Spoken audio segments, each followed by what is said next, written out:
Hello, Mick. How are you doing? Oh, not so bad. How's yourself, Tim? I'm okay. Thank you. Mick, I've got. I'm interested in becoming a trustee, but I'm getting a few sort of bit of feedback from out in the field, as it were. Some rumours and sort of myths, and I'm just wondering if you could do me a little bit of a favour and put the record straight. Do you think you could do that for me? I'll see what I can do. I think you make a great trustee, actually, Tim. Okay. Well, you haven't heard the list of questions yet, so we'll work our way through. Okay. I just find that, trustees are a certain age, Mick, from my experience. I know I'm being generalising, but is there an age limit at all, or can anybody be a trustee? Well, you certainly look old enough to be a trustee, Tim. I'll say that. In fact, anyone can be a trustee from age 18 over. Right. Generally speaking, yeah. Is there an upper age limit then? Is there a cut-off, once you get... No, only if you get past the ability to carry out your trustee duties appropriately. But anyone of any age can be a trustee. Is there any financial sort of, do you need to be in a good financial position to be a trustee? Do you have to sort of have a certain amount of money in the bank or earning a certain amount or of a certain status? Absolutely not. No. Trusteeship is something that's open to anyone of any means at all. And in fact, it wouldn't be fair if there was a kind of financial restriction, if you think about it. No. You don't have to have any wealth or otherwise to be a trustee. And in fact, trustees are entitled to out-of-pocket expenses to carry out their duties. They can't be paid, but they can receive general expenses such as travel to and from a meeting, that kind of thing. Okay. Well, that's good to hear. So, I've been asked by an organisation, would I be willing to be a trustee? And it's kind of it's almost like it feels like a step up. I serve on a couple of committees. I'm a more than happy to sit on a committee. But when the word trustee is used, I get a little bit sort of worried and a bit apprehensive about that. Should I be? Is there any difference to be between a committee member and a trustee? I don't think you should be worried, although it's true a lot of people are. No, they're the same thing essentially. A committee member, if the organisation is a registered charity and it has an elected committee, then that committee are in fact trustees, comprised trustees, although people don't always realise that, but they are. And their duties and responsibilities are the same as if they were known as charity trustees. Right. It's a matter of scale. And I know the word committee sounds softer, but in fact the duties and responsibilities are the same. But there's nothing to worry about because you're probably already carrying out those kind of duties and responsibilities already if your organisation's running well. So what about, I have been to meetings and, there've been about 9 people around the table and 3 of them are trustees and then the other 6 then they say, well, we're just on the committee. Well, how does that one work then? Well, that's not really correct, actually. If you're on a committee, you're on a committee and you are actually a trustee, although people don't always realise it. The guiding principle is always follow your constitution, and all organisations will have a constitution. It's a legal document, but not something people should be afraid of because actually it guides the way that your meetings are conducted. And maybe later on we'll talk about how you can get some help in understanding your constitution, because people do get flustered, but really it's a guide to effective management of an organisation, effective governance of an organisation, I should say. So does being a trustee involve a lot more time than being a committee member? Would I sort of have to spend more time doing things and attending more meetings and really get my... Not necessarily.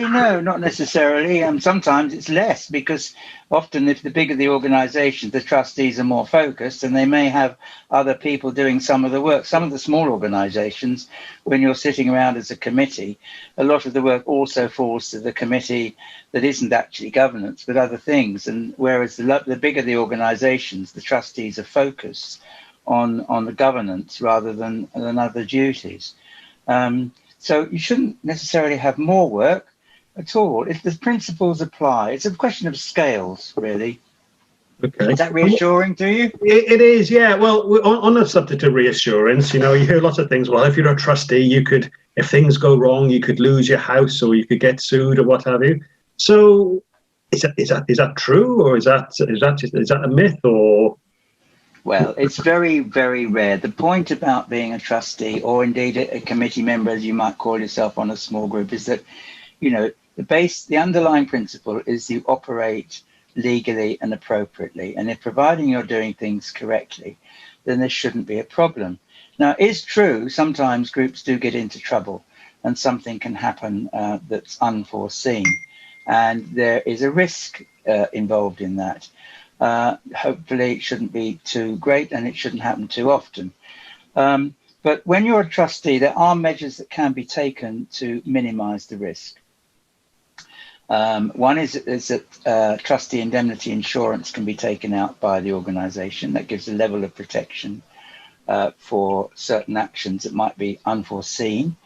Another is that the organisation might incorporate. Are you familiar with the term incorporate?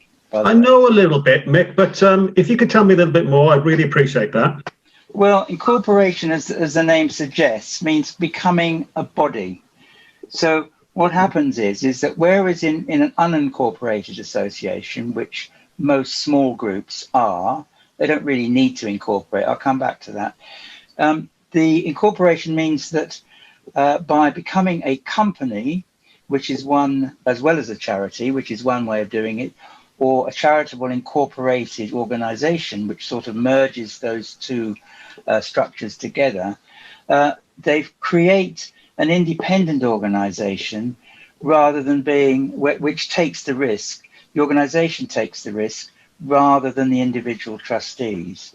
So but that level of protection is useful, but not necessarily appropriate unless you're entering into more into situations which carry a level of risk, such as employing quite large number of people, or dealing with leases or owning property. All these additional factors carry risk with them.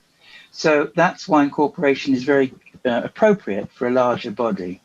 But with a small organization, there's not necessarily a need to incorporate, you know, unless you're doing those other things. Is that helpful?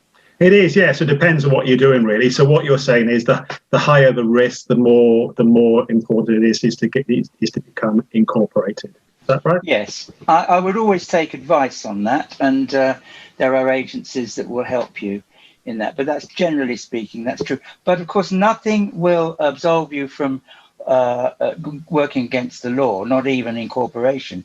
You know, it is a duty that just as committee member, as you might call yourself a committee member, you do need to act within the law, and charity law is very well laid out for organisations. Now that goes back to your constitution again.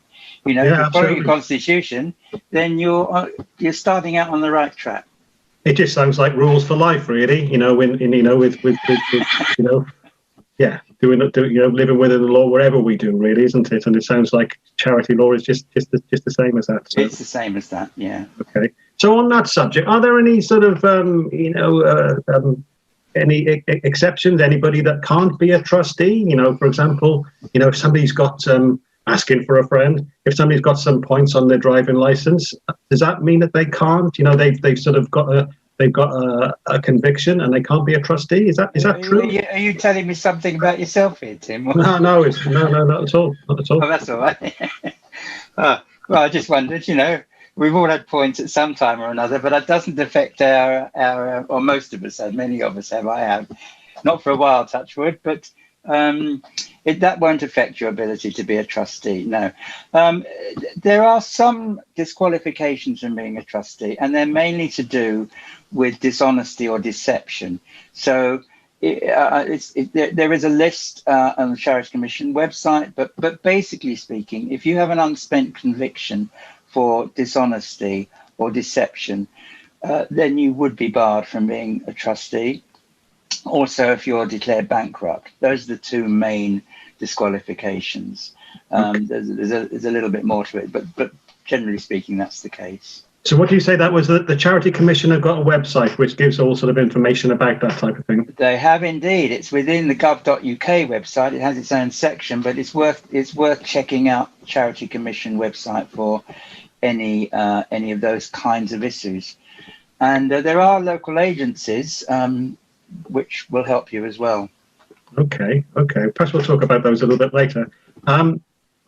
I know a few people that are trustees of more than one organisation. Is that okay? Is that right? Or yes, can you only be trustee for one organisation? No. It's not uncommon to be a trustee of more than one organisation. Of course, it very much depends on your time. How much time you've got to give, and people have got a bit more time. And I suppose that's why you often get more older people.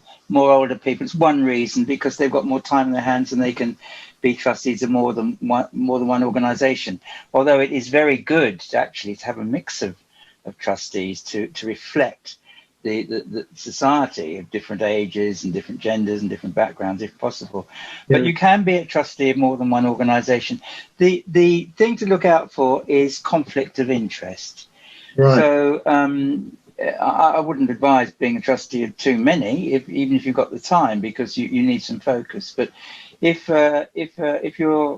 being a trustee of more than one organisation means there's a conflict of interest between two bodies, then A, that should be declared, and B, it's probably not appropriate to do that. But as in everything, you look at an individual case. So should those people let each organisation know that they're trustees for the other organisation, or yes. Should they just? Well, no, they should declare it if it's pertinent to any business being discussed, because or the beginning of the meeting, just in case there's anything comes up. Generally, you might be a trustee of completely different types of organisation and nothing to do with each other, and there isn't a conflict of interest. But it is worth declaring it just in case anything came up that was. And what about time? Because I know some trustees are on some organisations.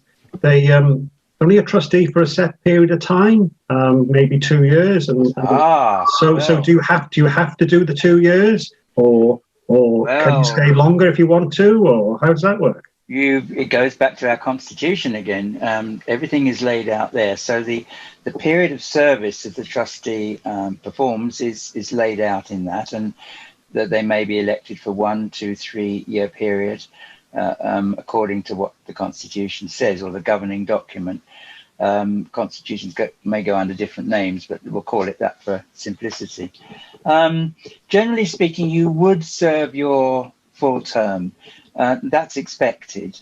So if you enter into it, you'd want to look and see what that is and feel obliged to do it. But you may stand down for very good personal reasons. For example, if you were moving away and or there was some serious crisis or illness that meant you couldn't carry out your duties, or a family member, something that can happen. But by and large, you would expect, and you'd probably want to serve your full term, because that's the responsibility you've entered into.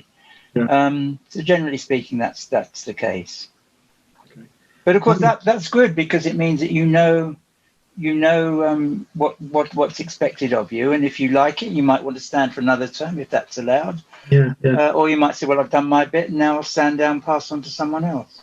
Yeah, I think I need to go back to the organisation, really, because I'm not really sure what I can offer them. They sort of asked me, they said, would you like to become a trustee? Would you be interested? And I'm not really sure what I can. Tim, you've got loads to offer. I've known you for a little while now, and I can see you're a very bright person. And just the fact you're asking all these questions means that you want to know about something. And trustee boards need people like that, who will look at things objectively and sensibly,